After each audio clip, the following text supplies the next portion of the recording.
இப்போ நீங்க பார்த்துட்டு இருக்க இந்த ட்ரெண்டிங் நெக் டிசைன் எப்படி பண்றதுன்னு பார்க்கலாம். இந்த வீடியோவை சேவ் பண்ணிக்கோங்க. ஃப்ரெண்ட்ஸ்க்கு ஷேர் பண்ணிருங்க. இப்போ ஷோல்டர்ல நெக் வித் 2 இன்ச் கீழ பாட்டம்ல 2 இன்ச் வந்து நான் மார்க் பண்ணிக்கிறேன். அது பக்கத்துல 1 இன்ச் எக்ஸ்ட்ரா மார்க் பண்ணிக்கிறேன். கீழ நம்ம மார்க் பண்ண இடத்துல ஒரு லைன் டிரா பண்ணிக்கிறேன். மேலேயும் அந்த லாஸ்டா நம்ம மார்க் பண்ண இடத்துல லைன் டிரா பண்ணிக்கோங்க. அந்த 2 இன்ச் மார்க் பண்ணதுல இருந்து கீழ நம்ம 2 இன்ச் வந்து எக்ஸ்ட்ரா நான் மார்க் பண்ணிக்கிறேன் ஸ்ட்ரெயிட்டா. அதுல ஒரு லைன் போட்டு இப்போ நான் இப்படி ஒரு கர்வ் லைன் டிரா பண்ணிக்கிறேன். இந்த சைடு வந்து அந்த கர்வ் மாதிரி நான் டிரா பண்ணிக்கிறேன். அதுக்கு மேலே வந்து நான் 1/2 இன்ச் வந்து சீம் அலவன்ஸ்க்கு விட்டுறேன். ஓகேங்களா? சீம் அலவன்ஸ் விட்டுட்டு நீங்கள் எக்ஸ்ட்ரா இருக்கிற பீஸை வந்து கட் பண்ணி எடுத்துக்கோங்க.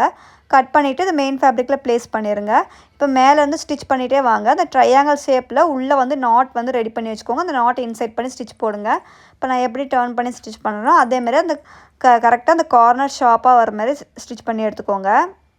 ஃபுல்லாகவே ஸ்டிச் பண்ணி முடிச்சுட்டு இப்போ அந்த எட்ஜஸ் எக்ஸ்ட்ரா பீஸ் கட் பண்ணிவிட்டு ஃபுல்லாக குட்டி குட்டி நாச்சஸ் போட்டு திருப்பி எடுத்துக்கோங்க. நீட்டாக திருப்பி எடுத்துக்கோங்க. நீங்கள் திருப்பி எடுக்கும்போது நீட்டாக அந்த ஷேப் வந்து வரணும். அப்படி நீட்டாக வரலன்னா நீங்கள் வந்து நாச்சஸ் சரியாக போட்டிருக்க மாட்டீங்க. நாச்சஸ் சரியாக போட்டு நல்லா திருப்பி எடுத்துக்கோங்க. திருப்பி எடுத்துகிட்டு அதுக்கு மேலே வந்து படிமான தையல் போட்டு ஃபினிஷ் பண்ணிடுங்க. இந்த நெக் டியூட்டோரியல் உங்களுக்கு பிடிச்சிருந்தா என்னோட பேஜை வந்து ஃபாலோ பண்ணிக்கோங்க. இப்போ ட்ரை பண்ணி பாருங்கள். பாய்.